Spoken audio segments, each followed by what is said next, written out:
This is Bassmnt Boy. I'm here to talk to you guys about how I made this beat. Alright, so for this track, I think I kept it simple in terms of my leads. I found this really cool lead right here on silence.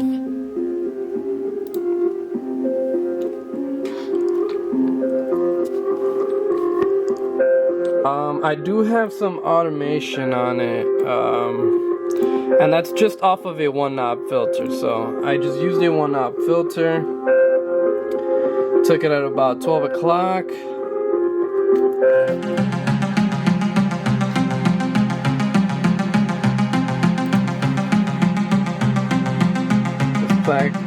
This plug is Alice in the back of my life. In my life. Is back in my life. Yeah. But on top of all this, I think even before I even did this, the synth part, I threw this guy in,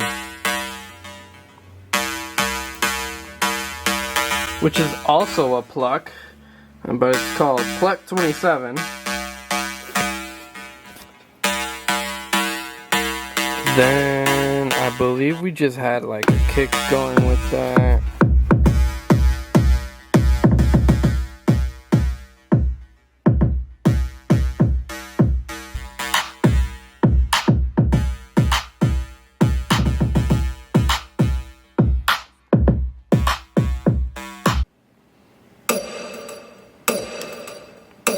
Let's go into this thing I have labeled as Avox. So this is a percussion hit from the VMH1. Of course, I transposed it to kind of fit a little bit better into the key of the track. You heard our claps, then our closed heads. Not doing anything special. Flat 16s. Another cymbal crash here. A glockenspiel. Some open hats as well. And a snare. But yeah, that's as far as our drums, that's what we got going on.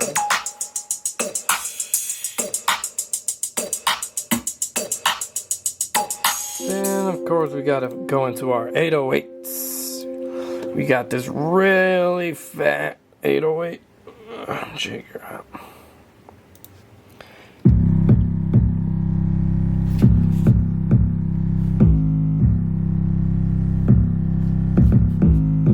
I have it set to a one shot.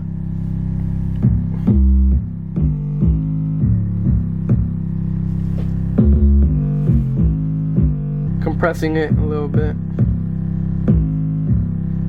I have an effects group here at the beginning, and that was just for the ambience of the track. Got some interesting stuff going on. We do have a bunch of cashmere effects, water,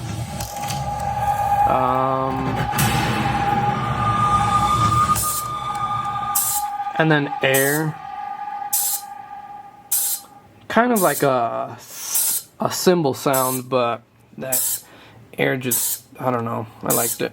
Because I knew that I wanted that particular lead to stick out, that pluck bass sound almost, I kept it outside of the group. But typically with almost every record, I do tend to start grouping all my leads into a synth group and then sidechain that group to the kick. The way that I typically start my production is by working on the hook. I guess for the reason being that I intend to make the hook the busiest in the entire track, you know, having the most layers of sounds, of percussion, your instruments, and of course your vocals as well. So with that in mind, I do have to keep a space for the vocals to sit in. I used to start every beat and just throw in every lead I could and just make it sound super full. And the problem with that is that once we get to the recording part, there's no space for the vocal to sit in. It's water break time. We've been producing for a decent amount of time, and although it looks like us as producers, we don't got much to do, we still get pretty tired. If you're a lazy producer and you don't do much in your track, then maybe you won't get tired.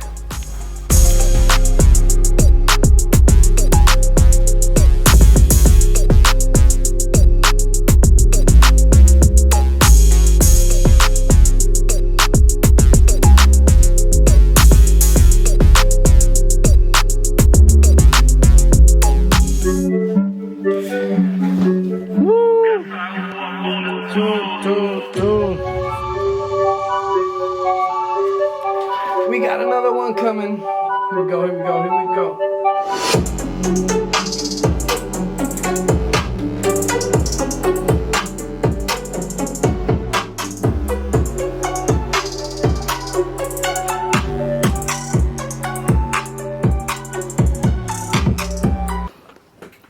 Well, as you can see, we are about to start messing with this track that I probably started while trying to do a different track, because it's crazy how it works. You know, you're working on one thing and suddenly you get an idea for something else. So I was like, I gotta put this down on the laptop before I continue, and that's basically how this track started. I just called it Silly O. This track currently has 2 leads, an 808, hi-hat, 1 kick, 2 claps, a sweep up, a war horn, and then my tag. I can take you through each and every single one just so you can hear what it sounds like. La da da da. Cool, cool, cool. First, we're going to start with this lead, which I already started an introduction to. Why it started there, let's go. Alright.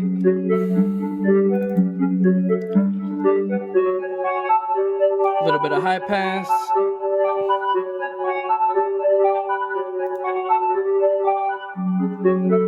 The keys lead fluters.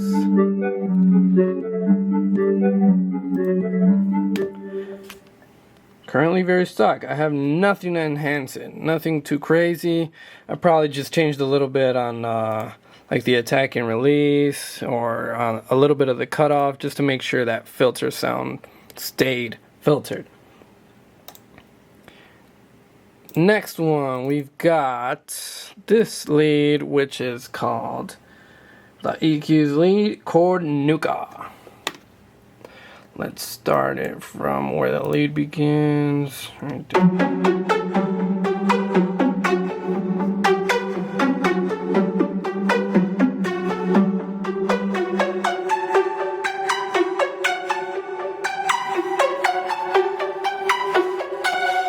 Now, as you can hear, it was kind of a little bit fluttery.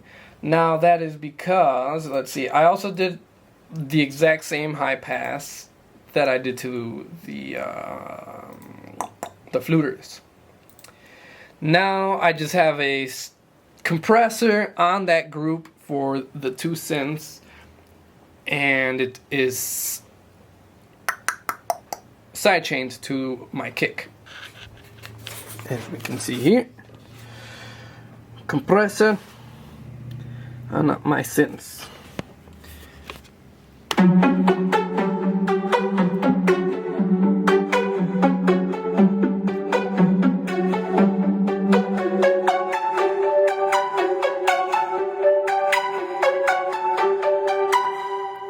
Very cool, very cool. Now let's move on to our kicks. Just drag them in. Don't even know what kind of kicks we got, but they sounded awesome. And in context with our leads,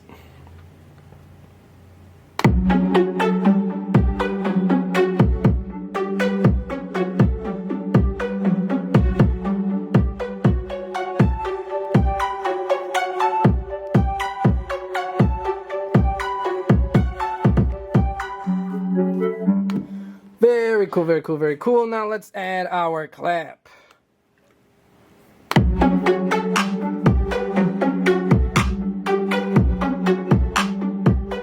Very loud indeed. Very loud indeed. Nothing fancy about that clap, but I did add a second clap just to put more groove into that section.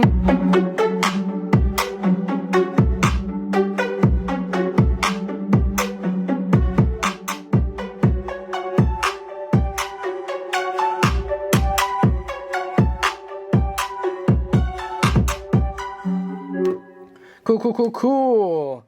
Now we'll bring in our fantastic hi-hats.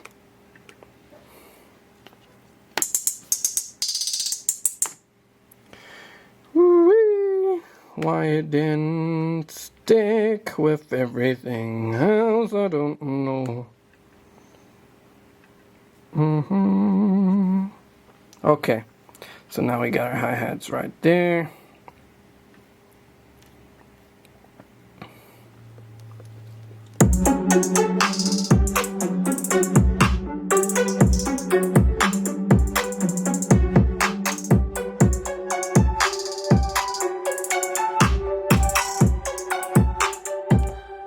I just copied that guy twice. As you can see here, this is what I started with. But as the flow is going, you start deleting a couple things, and then, you know, I just start straight line and eventually start spreading these guys out. Bring a couple lows, a couple highs, and then start messing with the velocity. That way we get some really cool effects, such as this portion right here.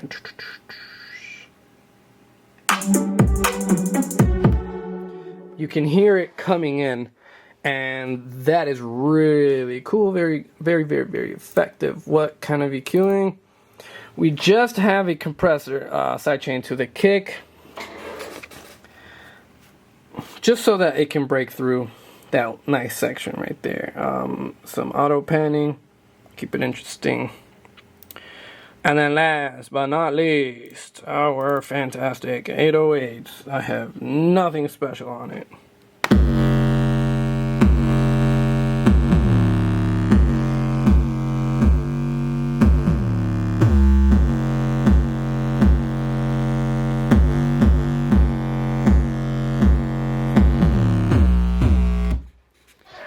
Pretty effing wicked. It sounds awesome. I'm not gonna add a bunch of the other stuff that I typically do because this already sounds really great. And one thing that can make or break a song is how simple can connect to your audience. So at this point, we gotta wait for some killer vocals, but we don't need any more instrumentation. You can add some more stuff and possibly mess it up, or leave it simple, wait for the lyrics, wait for the magic to happen, and what is the message being delivered to your audience. And that's it. I'm gonna wrap this one up.